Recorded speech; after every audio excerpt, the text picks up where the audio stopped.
Hello बच्चों आज मैं आपके लिए एक नई कहानी लेके आया हूँ जो मुंशी प्रेमचंद द्वारा लिखित है, जिस कहानी का शीर्षक है पंच परमेश्वर। तो आइए सुनते हैं कहानी पंच परमेश्वर। इस कहानी में कुछ किरदार थे जैसे जुम्मन शेख और अलगू चौधरी।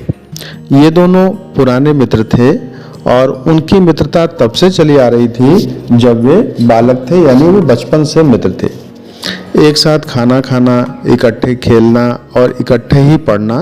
दोनों को एक दूसरे पर इतना विश्वास था कि तीर्थ और हज पर जाते समय एक दूसरे को अपना घर बार सौंप कर जाते थे। हिंदू और मुसलमान होते हुए भी उनके बीच धर्म की कोई दीवार नहीं थी। जुम्मन शेख की एक बूढ़ी मौसी थी। जुम्मन शेख के अलावा उसका कोई भी नहीं था। उसके पास थोड़ी सी जमीन थी। जुम्मन शेख ने चालाकी से वह जमीन अपने नाम करवा ली और वादा किया कि जब तक वह जिंदा है वह उसे खिलाता पहनाता रहेगा, उसकी सेवा करता रहेगा, और जब तक जमीन उसके नाम न हो गई तब तक मौसी का खूब आदर सत्कार हुआ। लेकिन जब जमीन जुम्मन शेख के नाम हो गई तो सारा आदर धरा का धरा रह गया। जुम्मन की पत्नी, जिसका नाम करीमन था, उसे रोटियों के साथ खूब गालियां भी देती थी। जुम्मन पत्नी को कुछ नहीं कह पाता था और वह भी चाहता कि बुढ़िया से जल्दी पीछा छूटे। इस रोज रोज की कलह से उबकर मौसी ने जुम्मन से कहा, बेटा मुझे महीने में कुछ रुपया दे दिया करो, मैं अपना खाना अलग पका लिया करूंगी। जुम्मन ने पैसे देने से साफ मना कर दिया। मौसी ने उसे पंचायत की धमकी दी। वह बोला, हाँ पंचायत करा लो, फैसला हो जाए, मुझे भी रात दिन की खटपट पसंद नहीं। मौसी ने पंचायत के लिए लोगों को इकट्ठा किया। वह अलगू चौधरी के पास भी गई। अलगू, कल पंचायत में तुम भी आना। मुझे क्यों घसीटती हो बीच में? तुम तो जानती हो जुम्मन मेरा दोस्त है। क्या दोस्ती के डर से ईमान को भूल जाओगे? यह सब सुनकर वह सचेत हो गया। उसने मौसी से वायदा किया कि वह जरूर आएगा। अगले दिन पंचायत बैठी। गांव के सारे लोग इकट्ठे हुए। अलगू चौधरी भी आया। वह जुम्मन के साथ बैठा था। जुम्मन के चेहरे पर कुटिल मुस्कान थी। उसे पूरा भरोसा था कि फैसला उसी के पक्ष में होगा। इस बूढ़ी को भला कौन पूछेगा। बूढ़ी मौसी ने हाथ जोड़कर पंचों के सामने सारी बात कह दी। पंचों ने जुम्मन से कहा, जुम्मन तुम किसे पंच मानते हो? अभी से निपटारा कर लो, फिर जो पंच कहेंगे वही मानना पड़ेगा। जुम्मन बोला, मौसी जिसे चाहे चुन सकती हैं, मुझे कोई ऐतराज नहीं है। मौसी ने अलगू चौधरी का नाम ले लिया। अलगू चौधरी अपना नाम सुनकर सकपकाया, लेकिन जुम्मन की खुशी का ठिकाना न रहा। भाई वो दोनों दोस्त थे। अब तो उसे अपने पक्ष के फैसले की तनिक भी संदेह नहीं थी। उसे लग रहा था कि अब तो फैसला मेरे ही पक्ष में जाएगा, क्योंकि अलगू चौधरी तो उसका दोस्त था। अब अलगू चौधरी जो है असमंजस में पड़ गया, लेकिन सरपंच की जगह पर बैठकर उसने मन ही मन सोचा, पंच के मुंह में ईश्वर बसता है, मुझे न्याय के समय दोस्ती को भुला देना चाहिए। फिर उसने मौसी की बात को गौर से सुना। गांव वाले फैसला सुनाने के लिए तत्पर बैठे थे। अलगू ने अपना फैसला सुनाया और बोला,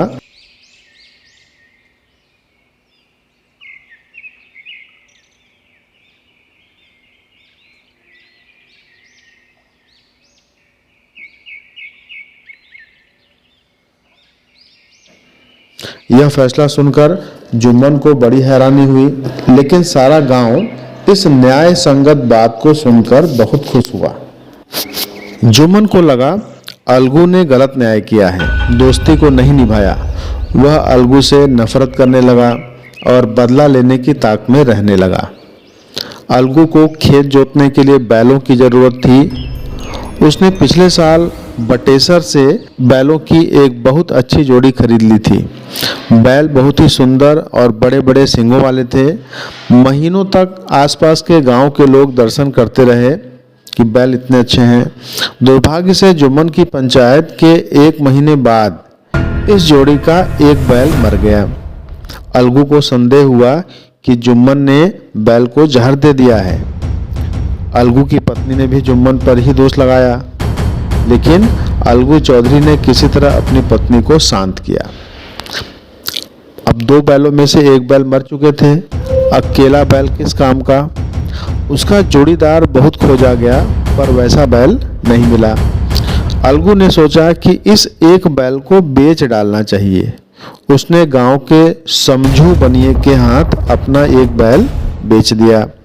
समझू ने 1 महीने में दाम चुकाने का वादा किया। समझू नया और हष्ट-पुष्ट बैल पाकर बड़ा खुश हुआ। उसका लालच बढ़ गया। वह बैल को गाड़ी में जोतकर गांव से मंडी और मंडी से गांव तक का सारा दिन दौड़ाता रहा। न तो उसके चारे की फिक्र थी और न पानी की। इतनी मेहनत करते करते वो बैल जो है कमजोर पड़ गया। एक दिन समझू मंडी से आ रहा था तो गाड़ी में ढेर सारा नमक और घी के पीपे लदे हुए थे। बोझ इतना ज़्यादा था कि बैल का गाड़ी खींचना मुश्किल हो रहा था। बड़ी मुश्किल से वो खींच पा रहा था। गांव और मंडी के बीच के रास्ते में पहुंचकर बैल बिल्कुल पस्त पड़ गया और उसने वहीं प्राण त्याग दिए। तो इस तरह से दूसरा बैल भी मर गया। समझू को रात वहीं बितानी पड़ी, क्योंकि सामान छोड़कर वह जा भी नहीं सकता था। रात में पैसे और घी कोई चुरा ले गया तो। सुबह समझू सिर पीटते हुए घर आया।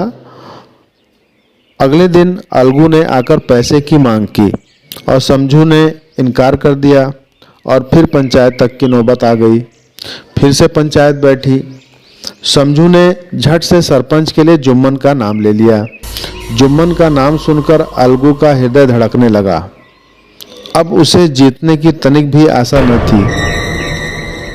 जुम्मन के मन में भी सरपंच का स्थान ग्रहण करते ही जिम्मेदारी का भाव आ गया। उसने निश्चय किया कि वह सही न्याय देगा। बहुत देर तक पंच सलाह मशविरा करते रहे और अंत में जुम्मन ने अपना फैसला सुनाया। वह बोला, समझू, तुम्हें बैल की पूरी कीमत चुकानी चाहिए। जिस समय तुम्हें अलगू ने बैल दिया था वह बीमार नहीं था। उसकी मृत्यु तुम्हारी लापरवाही से हुई है। अगर तुम अलगू को पैसा पहले ही दे चुके होते तो क्या तुम्हें पैसा वापस मिलता? अलगू फैसला सुनकर फूला न समाया। अलगू चौधरी बड़ा खुश हो गया। अपनी जगह से वह उठकर बोला, पंच परमेश्वर की जय। गांव के सभी लोग जुम्मन की प्रशंसा करने लगे। पंच के मुंह में परमेश्वर वास करता है और इसे ही कहते हैं न्याय। जुम्मन अलगू के पास आया और दोनों आपस में गले लिपटकर रोने लगे। पुराने दोस्त थे दोनों। जुम्मन ने अलगू को बताया, जब तुमने मेरी पंचायत की तब से मैं तुम्हारा दुश्मन बन गया था, लेकिन आज मालूम हुआ कि पंच की गद्दी पर बैठकर कोई किसी का दोस्त या दुश्मन नहीं होता। आज मुझे पता चल गया कि पंच की जुबान में ईश्वर होता है। अलगू उसकी बात सुनकर रोने लगा। इस पानी से दोनों के दिलों का मैल साफ हो गया और दुश्मनी दोस्ती में बदल गई। बच्चों, यह कहानी थी मुंशी प्रेमचंद द्वारा रचित पंच परमेश्वर।